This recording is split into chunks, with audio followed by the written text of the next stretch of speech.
ఆత్మబంధువులందరికీ నా యొక్క ఆత్మ ప్రణామాలు. ఇంత గొప్ప ధ్యాన జ్ఞాన మార్గాన్ని మనకు అందించిన మహాత్ములైన బ్రహ్మర్షి పితామహ పత్రిజీ దంపతులకు, నాకు జ్ఞానాన్ని అందించిన బ్రహ్మర్షి తటవర్తి వీర రాఘవ గారి దంపతులకు ఆత్మ ప్రణామాలు తెలుపుకుంటూ ఈరోజు కార్యక్రమాన్ని మనం మొదలు పెట్టుకుందాం మాస్టర్స్. ఈరోజు మనం తెలుసుకునే విషయం ఏంటంటే, సాధకుడు ఎలా కృషి చెయ్యాలి అంటే,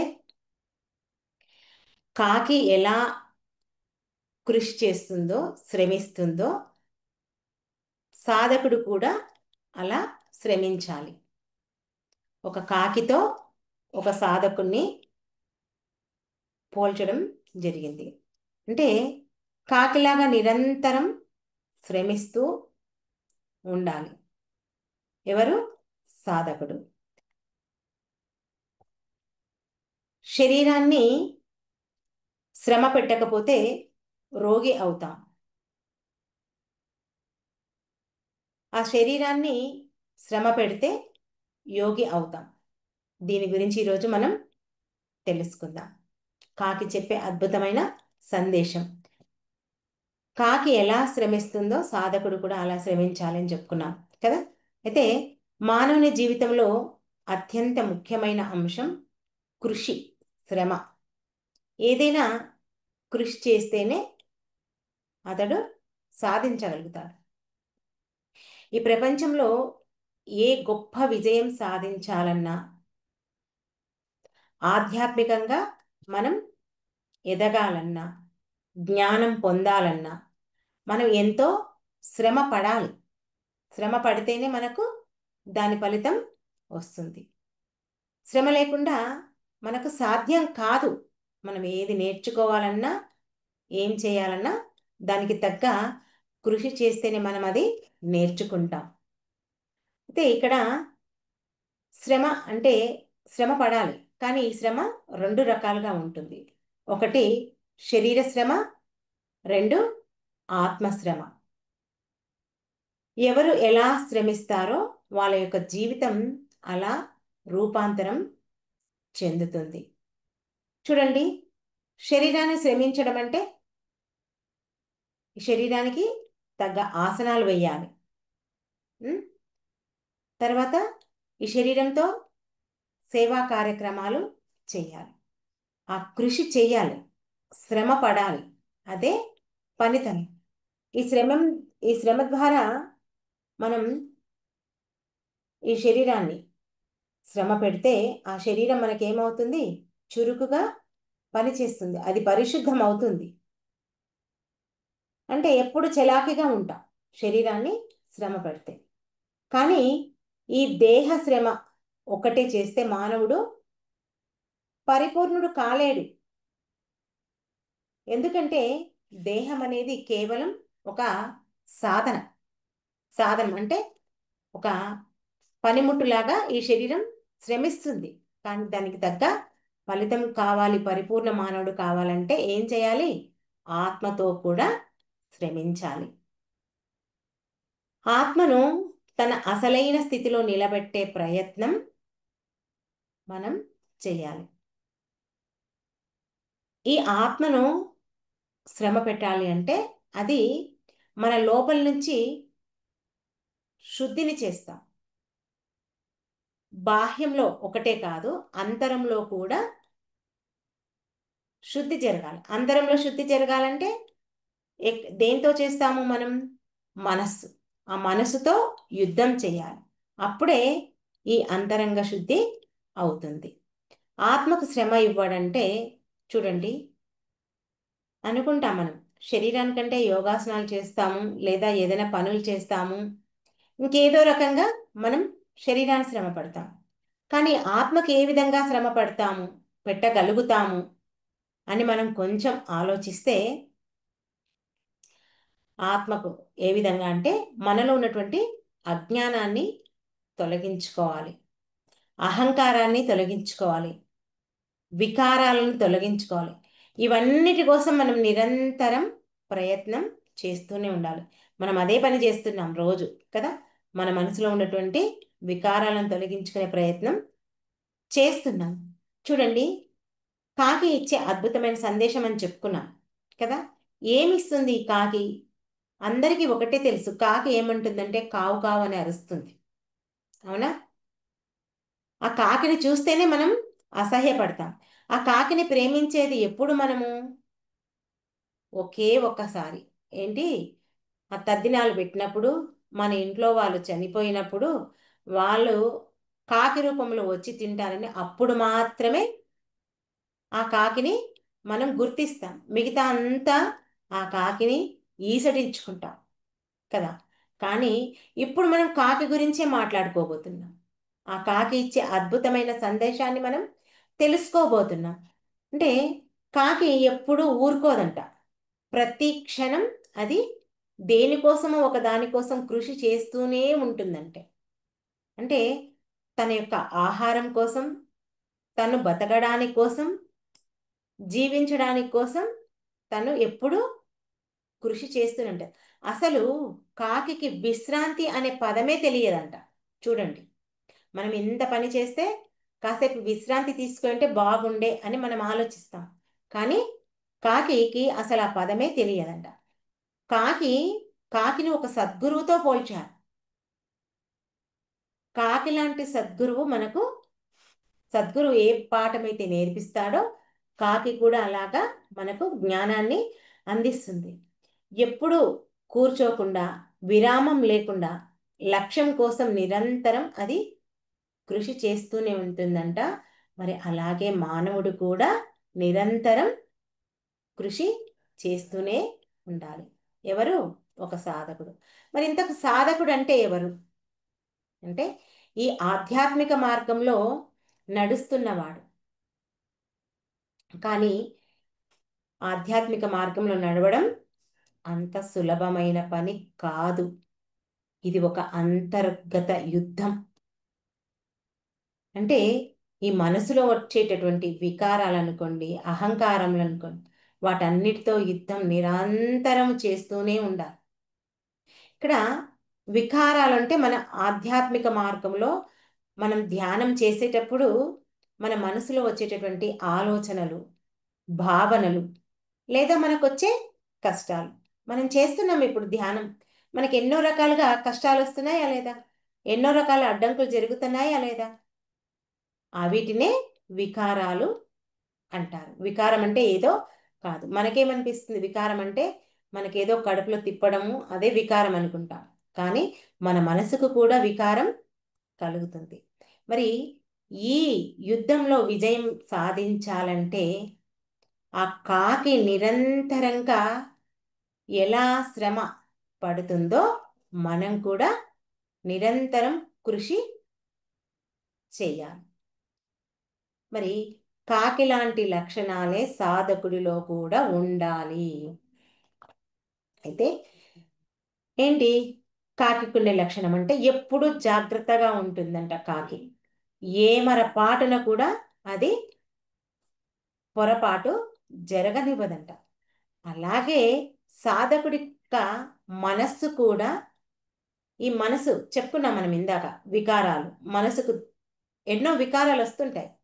ఆ వికారం వస్తే వెంటనే దాన్ని గుర్తించాలంట. చూడండి, ఉదాహరణకు ఒక సాధకుడు ఉన్నాడు. సాధకుడు ఆ రూమ్ అంతా చీకటిగా చేసుకొని దీపం పెట్టుకొని ధ్యానం చేస్తే చక్కగా కుదురుతుందని కొంతమంది సాధకులకు ఉంటుంది. మనం కూడా ఆ, పత్రి గారు చెప్తారు, చిన్న బల్బు పెట్టుకొని గదంతా చీకటి చేసుకొని ఆ ధ్యానంలో కూర్చొని ధ్యానం బాగా కుదురుతుందని చెప్తారు. అయితే ఆ దీపం పెట్టినప్పుడు అతడు ధ్యానంలో కూర్చోలేకపోతే ఒక్కొక్కసారి గాలి విపరీతంగా వస్తుంది. వచ్చినప్పుడు ఏమవుతుంది? దీపం ఆరిపోవడానికి అవకాశం ఉంటుంది కదా. ఆ ఆరిపోయే క్షణంలో సాధకుడు అంటే ఇంకా కూర్చోకముందే, ధ్యానంలో కూర్చోకముందే ఆ గాలి కారిపోతుందంటే వెంటనే దీపం ఏం చేస్తాడు? ఇలా చేతి అడ్డం పెట్టేస్తాడు కదా. ఎందుకంటే అతనికి తెలుసు దీపం ఆరిపోతే గది అంతా చీకటి అవుతుంది అని. అలాగే ఈ మనస్సు అనే దీపాన్ని వికార గాలి, అంటే వికారం కలిగించే ఏదైనా ఒక కష్టం అనుకోండి, ఒక మాట అనుకోండి, ఒక బాధ అనుకోండి, ఏదైనా వస్తే గుర్తు వస్తే సాధకుడు వెంటనే దాన్ని గుర్తించి కాపాడాలి. అది సాధకుడు చేసే పని. అదే కాకి యొక్క అప్రమత్తత లాంటిది. కాకి చిన్న శబ్దం వచ్చిన వెంటనే ఎలా జాగ్రత్త పడుతుందో, మరి సాధకుడిలో కూడా ఉన్నాయి కదా, మనం చెప్పుకుంటాం అరషట్ వర్గాలు. ఏంటి? ఈర్ష, అసూయ, కోపము, ద్వేషము, స్వార్థము, ఇవన్నీ కూడా చిన్న వికారాలే. అంటే మనకు మనకు తెలుస్తుంది కదా, ప్రాపంచిక జీవితంలో మనం జీవిస్తున్నాం. ఆ జీవనం జీవిస్తూ మనం మన ఆత్మ ఉన్నతికి పాట పడుతున్నాం. ఆ పాట పడినప్పుడు మనకు కొన్ని వికారాలు ఏదో ఒక రకంగా మనకు కలుగుతుంటాయి. వాటిని వెంటనే గుర్తించి వాటిని నిలిపేయాలి. చూడండి, కాకి చిన్న రొట్టె ముక్కకైనా అది వదిలిపెట్టదంట. దాన్ని ఎలాగైనా సరే తీసుకుంటుందంట కష్టపడి. అలాగే సాధకుడు కూడా తను చేసే సాధనలో చిన్న పురోగతి సాధించిన దాన్ని విలువైనదిగా గుర్తించాలంటే, అంటే ఎగ్జాంపుల్కు చూడండి, మనం మొట్టమొదట ధ్యానం చేస్తుంటాం. ధ్యానం చేసేటప్పుడు 5 నిమిషాలు కూర్చోగానే, మొట్టమొదట కాకుండా కానీ ఇప్పుడు ధ్యానంలో కూర్చున్నా కానీ మన రోజువారీ జీవితంలో ఒక్కొక్కసారి మనకు 5 నిమిషాలు కూర్చోగానే ధ్యానం కుదరదు కదా. కుదిరినప్పుడు ఏమవుతుంది? చిరాకు అనిపిస్తుంది, అబ్బా ఎప్పుడు చేసినా ధ్యానం కుదరదు అని. అయితే ఆ చిరాకు తెచ్చుకోకుండా మనం ఏం చేయాలి?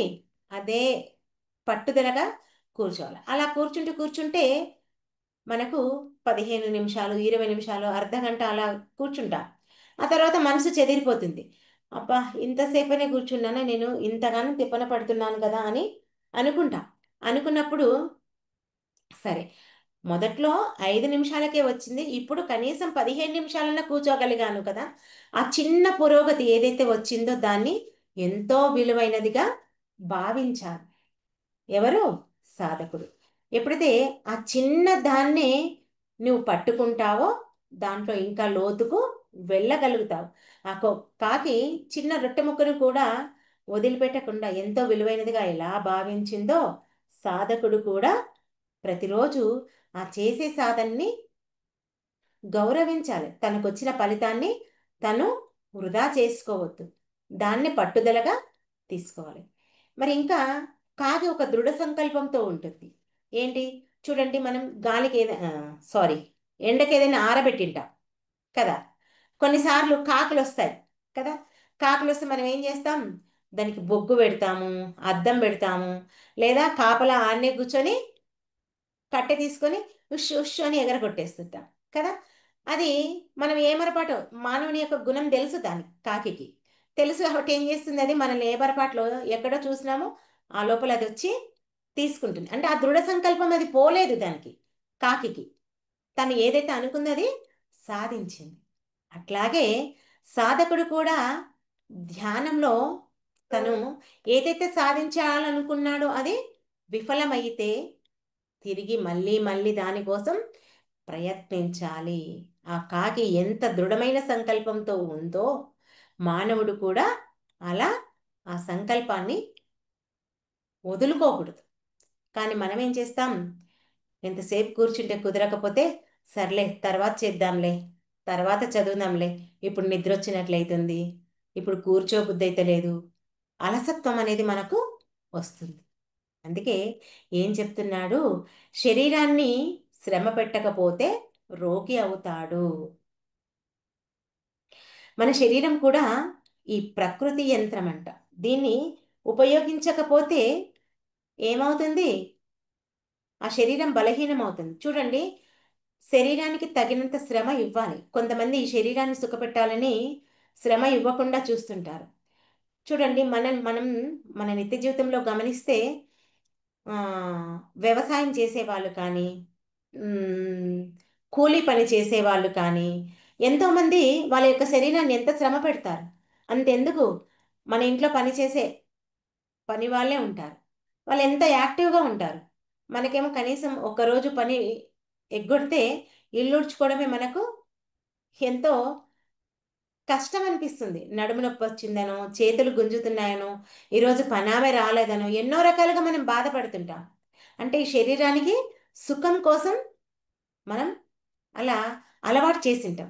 అందుకే ఈ శరీరాన్ని శ్రమ పెట్టకపోతే ఇది బలహీనం అవుతుందంట. అదేవిధంగా ఈ మనసుకు కూడా శ్రమ పెట్టకపోతే అది బలహీనం అవుతుందంట. శరీరము బలహీనమవుతుంది, మనసు బలహీనమవుతుంది.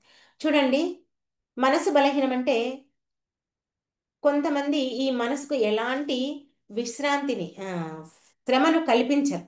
అన్నీ ఒకరిపైన నెట్టేస్తారు. వాళ్ళు ఎలా చెప్తే అలా చేసుకుంటూ పోతారు. ఈ మనసుని ఏ విధంగా ఆలోచన చెయ్యనివ్వరు కదా, అలా చేస్తుంటారు. అయితే మనలో చాలామంది ఈ విశ్రాంతి పేరుతో అలసత్వాన్ని పెంచుకుంటారు. అది శారీరకంగా, మానసికంగా.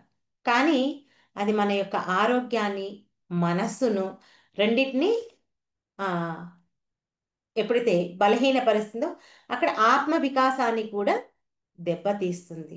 అందుకే ఏం చెప్పారు? శ్రమ శరీరాన్ని శ్రమ పెట్టని వాడు రోగి అవుతాడు, ఆత్మను శ్రమ పెట్టని వాడు వికారి అవుతాడు.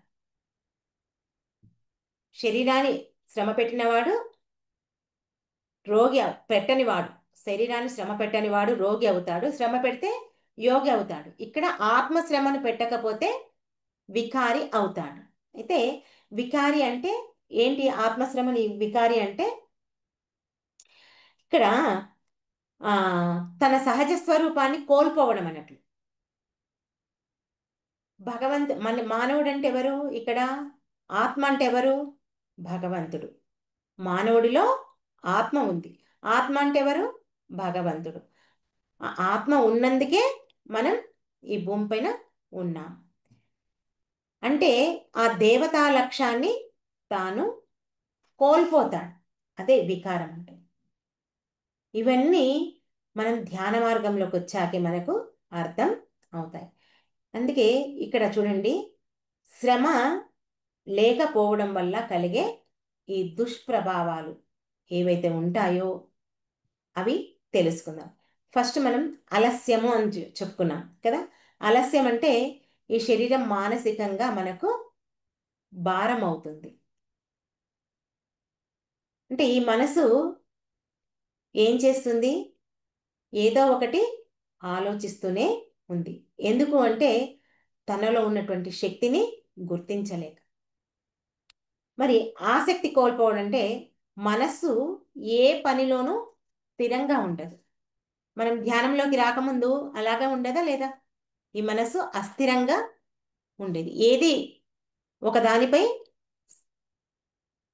కాన్సన్ట్రేషన్ చేయలేకపోయేవాళ్ళం. ఇప్పుడు మన మనస్సును స్థిరంగా చేసుకోవడానికి మనం చూస్తున్నాం కదా. మరి ఇక్కడ ఇందాక చెప్పుకున్నాం వికారం అని. ఈ వికార పెరుగుదల ఎట్లా ఉంటుందంటే ధ్యానం చేయకముందు మన ఇంద్రియాలు ఎక్కడ పడితే అక్కడ, అంటే ఇంద్రియాలు అంటే మొట్టమొదట మనం చెప్పుకునేదే మనస్సు. ఈ మనస్సు ఎటువైపు అంటే అటువైపు పరిగెడుతుంది. దేని వైపు అంటే దాని వైపు. కళ్ళు ఏది చూస్తే అది కావాలంటుంది, చెవులు ఏది వింటే అది మనకు కావాలంటుంది. ఈ మనస్సు అంతా ప్రభావితం చేస్తుంది. మరి ఇక్కడ ఇంకా ఆరోగ్య సమస్యలు అంటే ఇక్కడ మనం ఈ శరీరానికి తగినంత కృషి చేయకపోతే మనకు శరీరానికి వ్యాధులు వస్తాయి. మనం అనుకుంటాం శరీరాన్ని సుఖపెడితే హాయిగా ఉంటుంది, ఆనందంగా ఉంటాం. కానీ ఈ శరీరానికి తగినంత కృషి చేస్తేనే చురుగ్గా ఉంటుంది, ఎలాంటి అనారోగ్యం లేకుండా ఉండగలుగుతాం. అందుకే శరీర శ్రమ అనేది కూలీ పని కాదు. ఏం చేయాలి? దీంతో ఈ శరీరంతో ధ్యానం చేయాలి, యోగాభ్యాసం చేయాలి. అప్పుడే ఈ శరీరం పవిత్రంగా చురుకుగా మనకు ఉంచుతుంది. శరీరాన్ని సుఖపెట్టడం కాదు, ఆ శరీరంతో ఎంత పని చేయాలో, ఎంత శ్రమ చేయాలో అంత చేయాలి. అందుకే శ్రమ పెడితే యోగి అవుతాడు. ఎవరిని? శరీరాన్ని. శ్రమ అనే పదం ఇక్కడ శ్రామ అనే దాని నుంచి వచ్చిందంట. దాని అర్థం ఏంటి అంటే ఉన్నత ప్రయత్నం. ఈ శరీరాన్ని ఉన్నత ప్రయత్నం, శ్రమ పెట్టడమే ఉన్నత ప్రయత్నం. మరి ఇక్కడ యోగి అంటే యోగి ఎవరు? జీవితంలో ప్రతి క్షణాన్ని దైవ సాధనగా మార్చుకున్నవాడే యోగి. అంటే మనమున్నాం, మనం ప్రతి క్షణాన్ని ఈ ఆత్మను తెలుసుకోవడానికి నిరంతర కృషి చెయ్యాలి. అంటే పనులు చేసుకోవద్దా మరి, ఎప్పుడు దీనికోసమే తప్పించాలా అంటే, ఏ పని చేస్తున్నా ఆ పనిపై నువ్వు నీ యొక్క దృష్టిని కేంద్రీకరించు, నీ యొక్క ధ్యాసను దాని మీద ఉంచు. అది కూడా ధ్యానమే. బుద్ధుడు చెప్పాడు మనకు, ఏం చెప్పాడు? నువ్వు నడుస్తుంటే ఆ నడకనే గమనించు, నువ్వు పని చేస్తుంటే ఆ పనినే గమనించు, నువ్వు ఏ చేస్తున్నావో దాన్ని గమనించు, అదే ధ్యానం అని మనకు బుద్ధుడు కూడా చెప్పాడు. అందుకే జీవితంలో ప్రతి క్షణాన్ని దైవ సాధనగా మార్చుకుంటే మనం యోగులము అవుతాం. శ్రమను యోగంగా మార్చుకున్నవాడే యోగి యొక్క లక్షణం. అంటే ఇక్కడ కాకి ఎలా కృషి చేసిందో సాధకుడు కూడా అలాగా కృషి చేయాలి. అంటే యోగి అవ్వడానికి ఈ శరీరానికి తగినంత శ్రమ పెట్టాలి. అంటే ఈ శరీరంతో సేవ చేయాలి, యోగాభ్యాసం చేయాలి, ధ్యానం చేయాలి. ఇవన్నీ చేస్తేనే ఈ దేహం శుద్ధి అవుతుంది. ఇది శరీరానికి సంబంధించింది. మరి మనసుకు సంబంధించి అంటే ఈ మానసిక శ్రమ అని చెప్తుంటాం. ఈ మనస్సును మనం నియంత్రణలో ఉంచుకోవాలి. మన నియంత్రణలో అంటే దానికోసం ధ్యానం చేయాలి, అది మానసిక శ్రమ అవుతుంది. మరి ఇక్కడ బుద్ధి శ్రమ. బుద్ధి శ్రమ అంటే మనం ఇప్పుడు ఈ ఆత్మజ్ఞానం, బ్రహ్మజ్ఞానం, తత్వజ్ఞానం, ఇవన్నీ జ్ఞానాలు ఉన్నాయి కదా, అంతా చెప్పేది ఆధ్యాత్మిక జ్ఞానమే. ఆ జ్ఞానాన్ని సంపాదించుకోవాలి. జ్ఞానం సంపాదించుకోవాలంటే ఏం చేయాలి? మనం సాధన చేయాలి, గురువు చెప్పిన జ్ఞానాన్ని వినాలి. వినడం ఒకటే కాదు, మనం విచారణ చేయాలి. అప్పుడే బుద్ధికి శ్రమ కల్పించిన వాళ్ళం అవుతాం. మరి హృదయ శ్రమ అంటే మనం ప్రేమతో ధ్యానం చేయాలి, ఆ ధ్యానంలో మనం లీనం అవ్వాలి. ఎప్పుడైతే ఈ శరీర శ్రమ, మానసిక శ్రమ, బుద్ధి శ్రమ, హృదయ శ్రమ, ఈ 4 శ్రమలు, ఈ 4 యోగాలు కలిసినప్పుడే సాధకుడు పరిపూర్ణ యోగి అవుతాడు. ప్రతి ఒక్క సాధకుడు తన రోజు ఎలా గడుపుకుంటున్నాడో చూడాలి. అంటే కాకి ఎలా గడుపుతుందో నిరంతరం, అలా కాకి ఎలా శ్రమిస్తుందో సాధకుడు కూడా నిరంతరంగా తన యొక్క ఆత్మ సాక్షాత్కారం కోసం నిరంతరంగా శ్రమ పడాలి. చూడండి, కాకి మనం అనుకుంటాం ఏంటి, కోడి ఒక్కటే మనకు తెల్లారింది తెలుపుతుంది అని చెప్పి. ఫస్ట్ కోడి కూతని మనకందరికీ వినిపించేది, కానీ కాకి కూడా అరుస్తుందంట. కాకి కూడా అందరికంటే ఆ సూర్యుడు ఉదయించక ముందే లేచి అది స్నానం చేసి అది ధ్యానం చేస్తుందట. అందుకే మానవుడు కూడా ఆ బ్రహ్మ ముహూర్తంలో లేచి స్నానం చేసి ధ్యానం చేయాలని చెప్పేసి గురువులు మనకు చెప్తుంటారు. చూడండి, ఈ శరీరానికి మనం ఎంత శ్రమ పెడితే అంత చురుకుగా ఉంటాం. ఈ శ్వాసను మనం ఎంత గమనిస్తే మన మనసు కూడా అంత చక్కగా పనిచేస్తుంది, అంటే సమతుల్యంగా ఉంటుంది. అందుకే మన శరీరానికి శ్రమ అవసరం, మనసుకు ధ్యానం అవసరం. అంటే ధ్యానం చేయడం వల్ల ఇక్కడ మనసు ప్రశాంతత ఉంటుంది, మన శారీరక ఆరోగ్యం కూడా బాగుంటుంది. ఇవి రెండు, మనసు ఎప్పుడైతే మంచిగా ఉంటుందో మనం ఇతరులకు కూడా సహాయం చేయడానికి మన మనసు సపోర్ట్ చేస్తుంది. లేకుంటే స్వార్థంతో నాకున్నది నాకే కావాలనే గుణం మనకు అనిపిస్తుంది. అందుకే ఇంకొకటి, ఈ ధ్యానం చేసేటప్పుడు మన మనసు ఎప్పుడూ మోహంలో పడడానికి, ఆ బంధాల్లో చిక్కుకుపోవడానికి ప్రయత్నం చేస్తుంటుంది. కాకి మాత్రం అలా ఆ మోహంలో పడిపోదంట. అందుకే కాకిలాగా ఒక సాధకుడు ఉండాలి. ఇలాంటి జాగ్రత్తలన్నీ సాధకుడు ఎప్పుడైతే తీసుకుంటాడో ఆత్మ కృషిలో అతడు పాటుపడడానికి సిద్ధం అవుతాడు. అప్పుడు కాకి ఎలా కృషి చేస్తుందో మనం కూడా అలా కృషి చేసిన వాళ్ళం అవుతుంది. కాకి ద్వారా ఒక మనం పాఠం నేర్చుకోవచ్చు. అంటే ఇదే ఆధ్యాత్మిక బోధ అది చెబుతుంది.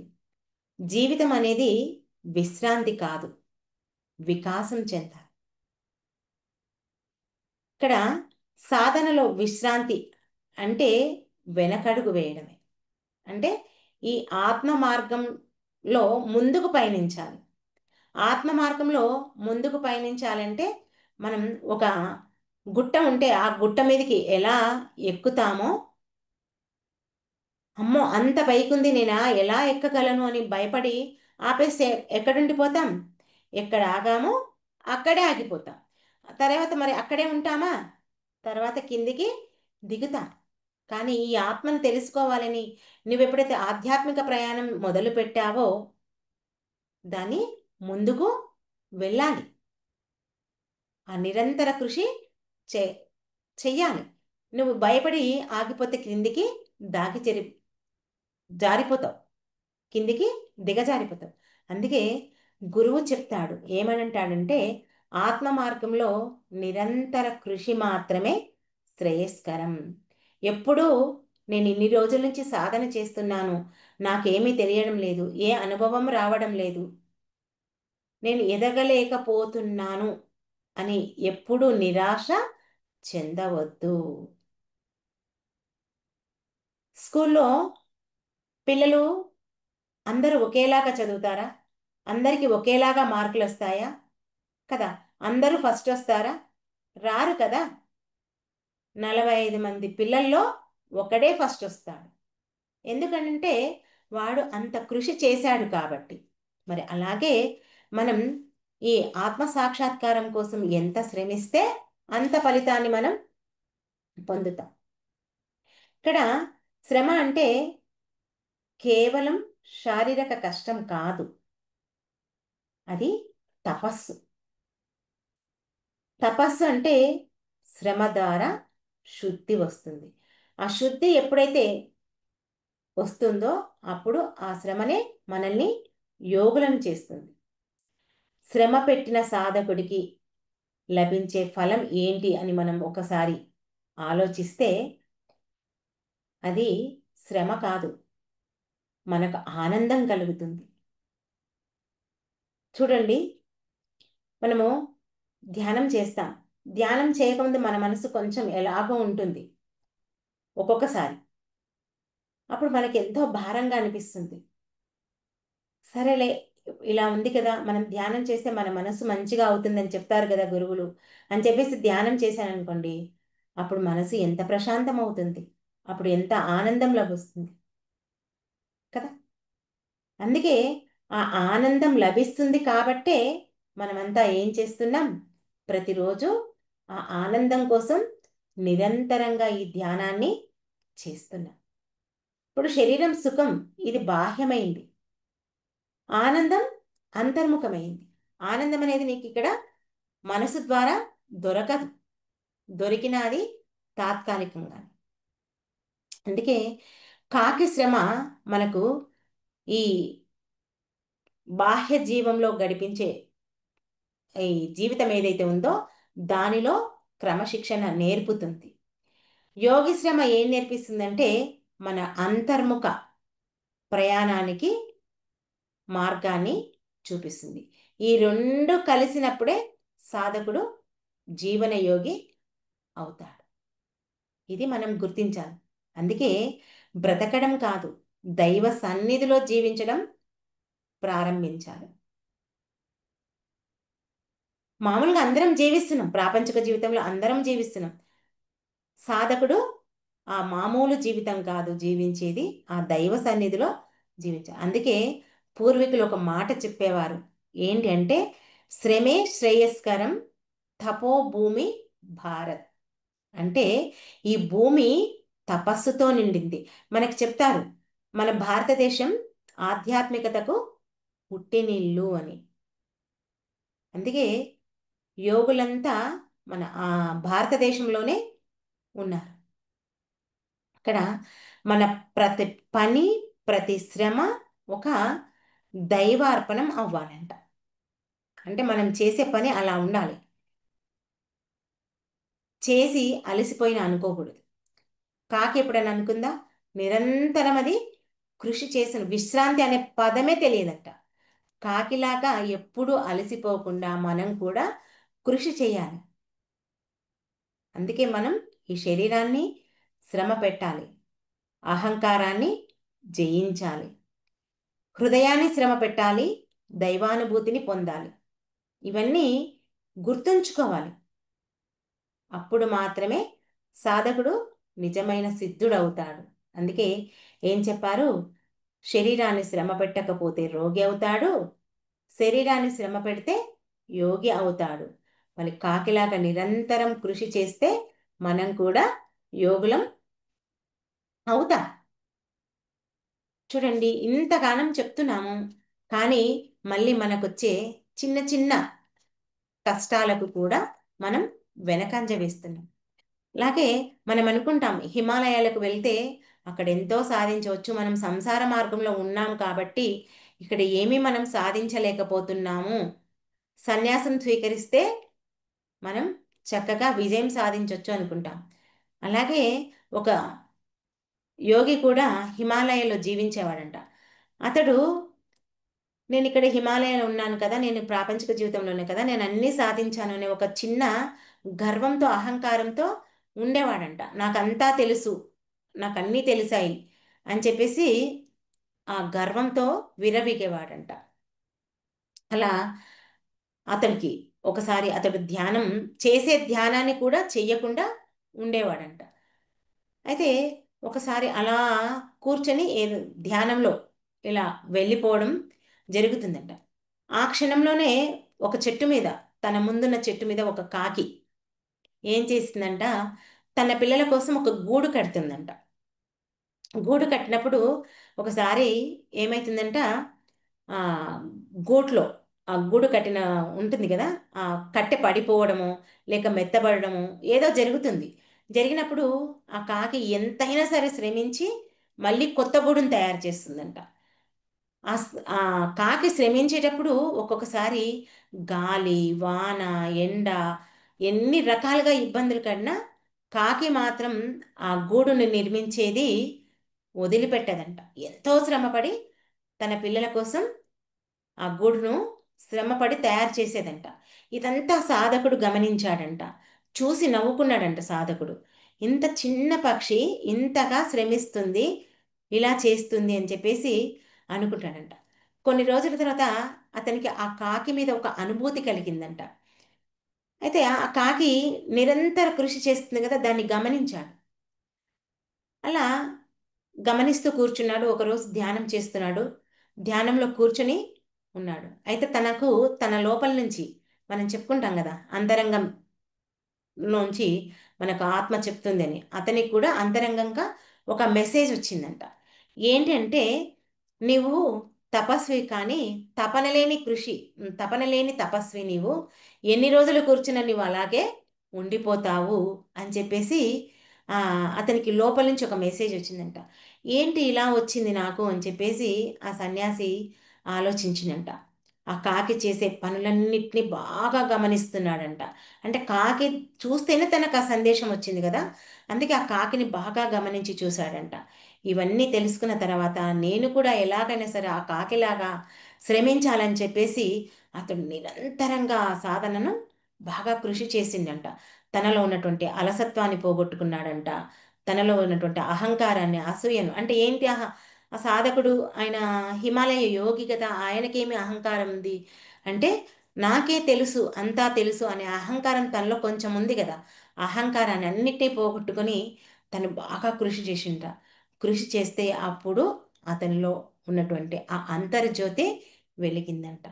అంటే చూడండి, ఒక కాకిని చూసి నేర్చుకున్నాడు.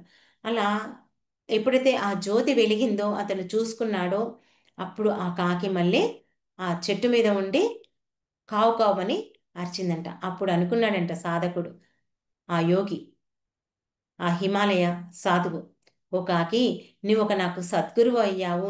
నీ పాఠం, నువ్వు నేర్పిన పాఠం వల్లే నేను ఈరోజు నా ఆత్మజ్యోతిని వెలిగించుకున్నానని ఎంతో ఆనందపడ్డాడంట. అంటే ఇక్కడ మనం గుర్తుంచుకోవాల్సింది ఏంటంటే, మనం సాధన చేస్తున్నాము, ఆత్మజ్యోతిని వెలిగించుకోవాలి అని మనలో తపన ఉంది. కానీ ఆ తపనకు తగ్గట్లు మనం ఈ శరీరాన్ని ఎంతో తప్పించాలి, ఎంతో శ్రమ పెట్టాలి. శ్రమ పెడితేనే మనం ఈ శరీరాన్ని ఆరోగ్యంగా ఉంచుకుంటాము. శరీరం చురుకుగా ఉంటే ఆటోమేటిక్గా మనసు కూడా మన ఆధీనం, మనసు కూడా ఆధీనంలోకి రావాలంటే ప్రతిరోజు మనం శ్వాస మీద ధ్యాస ఉంచి ధ్యానం చేయాలి. అందుకే ఇక్కడ మన మొత్తానికి గుర్తుంచుకోవాల్సింది ఏంటి అంటే, కాకి నిరంతరంగా ఎలా శ్రమపడి తన యొక్క జీవితాన్ని జీవిస్తుందో, మనం కూడా మన ఆత్మ సాక్షాత్కారం కోసం ఆ కాకిలాగా కృషి చేయాలి అనేదే మన యొక్క ఈరోజటి సారాంశం. ఓకే. ఓకే మాస్టర్స్, ఈ అవకాశం నాకు ఇచ్చినందుకు మీ అందరికీ నా యొక్క కృతజ్ఞతలు. Thank you, thank you, thank you. మరి కాసేపు ధ్యానం చేద్దాం అందరం.